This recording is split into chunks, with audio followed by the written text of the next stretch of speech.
Now we are going to start a whole new topic, linear algebra. In 11th class there are two types of algebra, one classical algebra and second abstract algebra.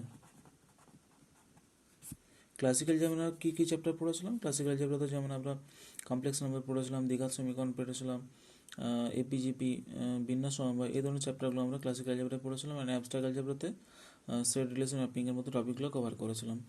Right now আমাদের যে টপিকটা হচ্ছে অ্যালজেব্রার একটা branch বা ভাগ, linear algebra. Linear algebra সম্পর্কে আমাদের up to 11th class কোনো আইডিয়া নেই। এই ব্রাঞ্চটা কিন্তু সম্পূর্ণ নতুন নতুন বলে ভয় পাওয়ার কিছুই নেই। এটা আমার তো মনে হয় 12th ক্লাসে যতগুলো টপিক রয়েছে ওয়ান অফ ইজিয়েস্ট পার্ট। হ্যাঁ, যেটা যে কোনো স্টুডেন্টের জন্য সহজেই কভার করতে পারে এবং এখান থেকে মার্কস জেনারেলি মার্ক যায় না, মানে ছাড় যায় না। এভরি স্টুডেন্টই একটু ভালো প্রিপারেশন নিলে লিনিয়ার অ্যালজেব্রা থেকে খুব ভালো মার্কস তুলতে পারে বা খুব সহজেই এটা প্রিপারেশন নেওয়া যায়। এখানে আমাদের তিনটা চ্যাপ্টার করতে হবে। নাম্বার ওয়ান ম্যাট্রিক্স, আমি যেভাবে বলি ম্যাট্রিক্স ওয়ান বলি। নাম্বার টু ডিটারমিনেন্ট বলি।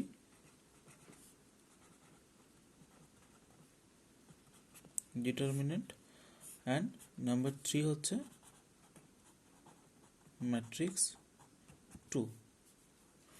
ঠিক আছে, ফার্স্ট চ্যাপ্টার হচ্ছে আমাদের ম্যাট্রিক্সের জেনারেল চ্যাপ্টার, সেকেন্ড চ্যাপ্টার হচ্ছে ডিটারমিনেন্ট, তারপরে আবার কিছু আমাদের একটা পোর্শন রয়েছে এটা ম্যাট্রিক্স টু। আমাদের এসএনদের বই চ্যাপ্টারগুলোর নেম একটু ডেসক্রিপটিভ রয়েছে, মানে বা একটা খুব সুন্দরভাবে টাইটেল দেওয়া রয়েছে, আমি এভাবে সিলেবাসটা বলি। তাহলে আমাদের নেক্সট ফার্স্ট পার্ট কি আমাদের, না ম্যাট্রিক্স ওয়ান, যেটাকে আমরা ম্যাট্রিসেস বলি। ম্যাট্রিসেস ইন প্লুরাল, এটা প্লুরাল ফর্মে, ঠিক আছে। সিঙ্গুলার ফর্মে হচ্ছে কথাটা ম্যাট্রিক্স। হোয়াট ইজ ম্যাট্রিক্স, এই লেকচারে আমি মেনলি সেটাই বলবো ইন্ট্রোডাকশন ক্লাসে, যে ম্যাট্রিক্স কী, ম্যাট্রিক্সকে কীভাবে আমরা রিপ্রেজেন্ট করি, এইসব কথাগুলোই বলবো। হোয়াট ইজ ম্যাট্রিক্স, ম্যাট্রিক্স কি না, matrix is a arrangement. Simple এক কথায় যদি বলা হয়, ইট ইজ অ্যান অ্যারেঞ্জমেন্ট। ঠিক আছে, ম্যাট্রিক্স কি না, ম্যাট্রিক্স হচ্ছে একটা অ্যারেঞ্জমেন্ট, যেখানে আমরা কি করি না, কিছু নাম্বারসকে প্রকাশ করি।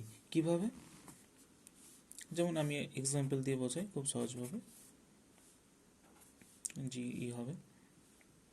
সাপোজ 1 2 3 4 5 6, এই ছটার যে নাম্বার রয়েছে, অফকোর্স এগুলো রিয়েল নাম্বার, এগুলোকে আমি 1 2 3 4 5 6 এভাবে লিখলাম। অ্যান্ড এখানে একটা থার্ড ব্র্যাকেটের সাহায্যে এভাবে প্রকাশ করলাম। এটা একটা ম্যাট্রিক্সের এক্সাম্পল হয়ে গেল। হ্যাঁ, এটা কীরকম, এই যে এখানে যেগুলো ভূমির সমান্তরাল, এগুলোকে বলা হচ্ছে রো। যেমন এটাকে ইন শর্ট বলা হয় R1, এটাকে বলা হয় R2। তাহলে এই ম্যাট্রিক্সে কটা রো রয়েছে, একটা R1 একটা R2, দুটা রো রয়েছে। হ্যাঁ, ম্যাট্রিক্সে তাহলে এগুলো কী বলা হয়, রোজ বলা হয়, ইন প্লুরাল ফর্ম, সিঙ্গুলার রোজ।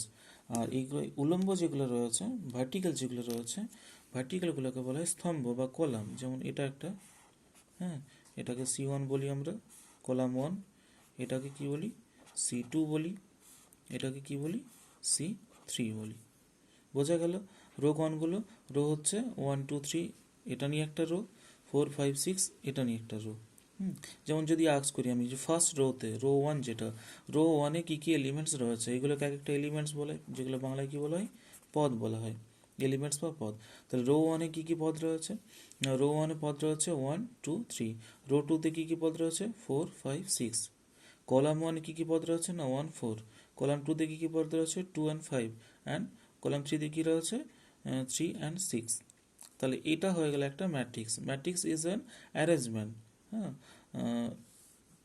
এই যে এরপর নেক্সট যেটা আমি বলি, এনাদের একটা এক্সাম্পল দেখাই, খুব সহজ এক্সাম্পল। যেমন নেক্সট এক্সাম্পল হচ্ছে 1 2 3, সাপোজ 4 5 6 7 8 9।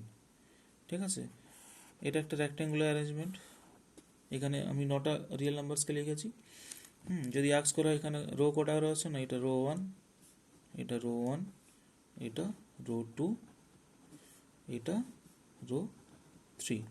সেমভাবে এটা কি, এটা কলাম 1, আমি বোঝানোর জন্য মার্ক করছি, এটা কলাম 2, এটা কলাম 3। বোঝা গেল? তাহলে এই ম্যাট্রিক্সে কটা রো রয়েছে? 1 2 3। কটা কলাম রয়েছে? না 1 2 3। হঠাৎ করে যদি আস্ক করি যে 5 কত নম্বর রোতে কত নম্বর কলামের এলিমেন্ট, এই যে 5 মাঝে যে পদটা, এটা হচ্ছে রো 2 এর অ্যান্ড কলাম 2 এর এলিমেন্ট। যদি 9কে আস্ক করি, এবার অ্যাড্রেস বলা হয় এগুলো, এলিমেন্টসের অ্যাড্রেস। 9-এর অ্যাড্রেস কি? না রো 3 কলাম 3, তাই না? যদি 4-এর আমি অ্যাড্রেস আস্ক করি, 4-এর অ্যাড্রেস কি? না 4 হচ্ছে সেকেন্ড রোয়ের, হ্যাঁ, এদিক থেকে ফার্স্ট কলামের এলিমেন্ট। তো এই হচ্ছে ম্যাট্রিক্স। এছাড়া যদি এক্সাম্পল দিই, এর থেকেও এক্সাম্পল, আলাদা এক্সাম্পল দেওয়া যাবে। সাপোজ সবসময় কী এগুলো রিয়েল নাম্বারসই হবে, দ্যাট মিনস এলিমেন্টসগুলো বা পদগুলো কি রিয়েল নাম্বারস হবে, এমনটা নাও হতে পারে। অ্যাজ ফর এক্সাম্পল i-1, হ্যাঁ, 2i 5, এটা একটা ম্যাট্রিক্স হলো কি না? এর মধ্যে যে এলিমেন্টস রয়েছে, 4টা এলিমেন্ট, এটা একটা, এটা একটা, এটা একটা, এটা, এই 4টা এলিমেন্টস কি রিয়েল নাম্বারস? না, সবগুলো রিয়েল নাম্বারস নয়, এখানে কমপ্লেক্স নাম্বার রয়েছে। তার মানে আমি সোজা কথায় বলতে চাইছি, একটা ম্যাট্রিক্সের মধ্যে যে এলিমেন্টসগুলো, সেগুলো আমরা রিয়েল নাম্বার সবসময় নাও পেতে পারি, কমপ্লেক্স নাম্বারও পেতে পারি। যদি আস্ক করি এখানে রো কটা রয়েছে, না this is row 1, this is row 2, sure. And column কটা রয়েছে, এটা আমাদের C1, এটা হচ্ছে C2। তাহলে দুটো রো রয়েছে, দুটো কলাম হচ্ছে। এই হচ্ছে ম্যাট্রিক্সের একটা মানে সংক্ষিপ্ত বিবরণ, বা ম্যাট্রিক্স কীরকম দেখতে হয়। এটাকে ডেফিনেশন বলা যায় না। হ্যাঁ, ম্যাট্রিক্স কি সরাসরি কোনো ডেফিনেশন যে এক দু কথা আমি বলে দিলাম দিস ইজ ম্যাট্রিক্স। হ্যাঁ, যেমন আমাদের কিছু ফিজিক্যাল কোয়ান্টিটির ডেফিনেশন হয়, what is force, what is work done, হ্যাঁ, এরকম কিন্তু সরাসরি ম্যাট্রিক্সের কিছু ডেফিনেশন হয় না। Matrix is an arrangement in a single word. কীরকম অ্যারেঞ্জমেন্ট আমি দেখালাম। কি থাকে না, কিছু রোজ থাকে, কিছু কলাম থাকে, সেই রোজ অ্যান্ড কলামে কিছু এলিমেন্টস থাকে। ওকে, এরপর যেটা হচ্ছে আমাদের order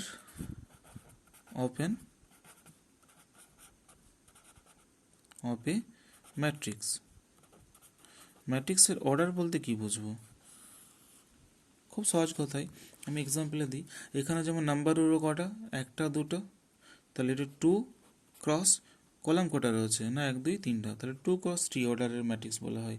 this is order, this is order of this matrix.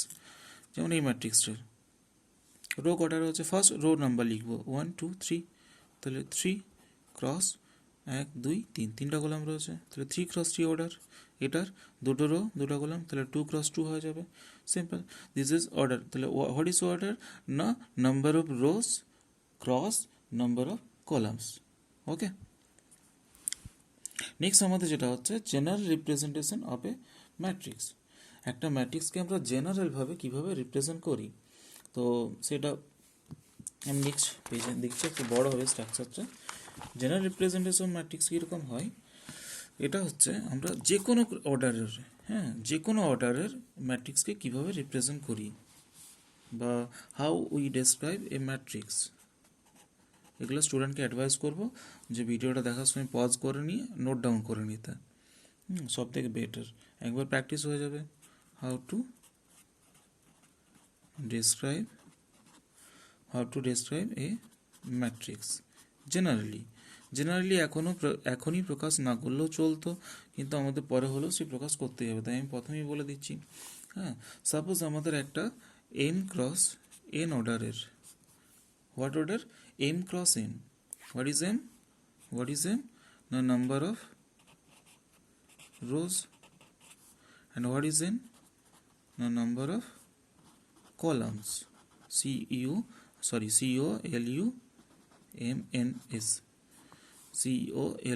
columns, columns, হ্যাঁ, এটাকে বাংলায় বলা হয় সারি, রোগুলোকে, আর এগুলোকে বলা হয় স্তম্ভ। হ্যাঁ, বাংলাটা একটু অড শুনতে লাগছে, ইংরাজিটাই আমরা বেশি ইউজ করি সব সারি, তাই। হ্যাঁ, এমটাকে বলা হচ্ছে রো, এটা বলা হচ্ছে কলাম। তাহলে এরকম ম্যাট্রিক্সকে ইন জেনারেল আমরা কীভাবে প্রকাশ করি? ইন শর্ট, কোনো ম্যাট্রিক্সকে আমরা capital A, capital B, capital C, capital D এই অ্যালফাবেটগুলোতে প্রকাশ করি, মানে শর্ট নেম। এই যে আগের পেজে আমি কয়েকটা ম্যাট্রিক্সকে এক্সাম্পল দিয়েছিলাম, আমি যদি চাই এ থেকে নাম দিয়ে দিতে পারি যে এই ম্যাট্রিক্সটা হচ্ছে ক্যাপিটাল এ ম্যাট্রিক্স, রাইট? এই ম্যাট্রিক্সটা হচ্ছে capital B matrix, this is capital C matrix, এরকম আমি নাম দিতে পারি। ওকে, তাহলে এখন আমরা জেনারেলি একটা এম ক্রস এন অর্ডারের ম্যাট্রিক্সকে কীভাবে প্রকাশ করি সেই বিষয়টা দেখাবো এখানে। তো তার জন্য আমি ফার্স্ট থার্ড ব্র্যাকেট নিচ্ছি, এটা থার্ড ব্র্যাকেটও নেওয়া হয়, এটা ফার্স্ট ব্র্যাকেটও নেওয়া হয়, কিছু কিছু বইয়ে ফার্স্ট ব্র্যাকেট কিছু থার্ড ব্র্যাকেট নেওয়া হয়। তো থার্ড ব্র্যাকেটের মধ্যে দেখতে আমাদের ভালো লাগে, যেমন আগের এক্সাম্পলটা বলেছিলাম, ঠিক আছে। পেন্সিল ছোটোবেলা বারবার উল্টাতে হচ্ছে, এই যে ম্যাট্রিক্সটা এটাকে এই যে থার্ড ব্র্যাকেট দিয়েছি, এই সিম্বলটাকে আমরা চাইলে ফার্স্ট ব্র্যাকেটও দিতে পারি, কোনো অসুবিধা নেই। অ্যাজ ফর এক্সাম্পল আমি দিয়ে দিচ্ছি এখানে 2 5 3 -1, এই যে first bracket, this is also matrix. But এরকম মডের মতো যে সাইনটা রয়েছে এটা কিন্তু ম্যাট্রিক্স সাইন নয়, এটা ডিটারমিনেন্ট সাইন। এটা আমাদের নেক্সট চ্যাপ্টারে আলোচনা করব, পরের চ্যাপ্টারে। ওকে,